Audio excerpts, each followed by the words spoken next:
Hey guys, check this out. Do you see this symbol right here? May button dito. Pag pinindot mo to, mapapalitan yung icon doon. So gawin natin.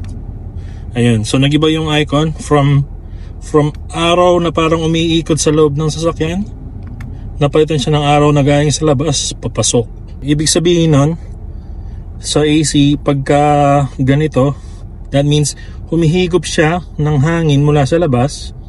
And then pag pinalitan mo dito, sinicirculate niya yung hangin dito lang sa loob ng sasakyan.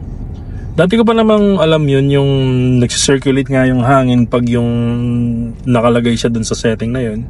At kung humihigop naman siya pag yung isang araw yung galing sa labas. However, I never realized until now kung gaano ka-importante yun.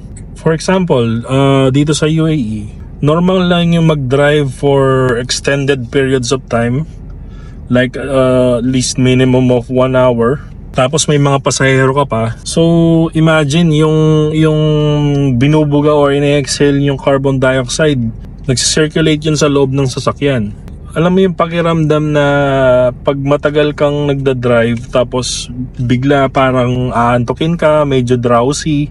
One of the factors is yung mataas na yung level ng carbon dioxide sa loob ng sasakyan nyo.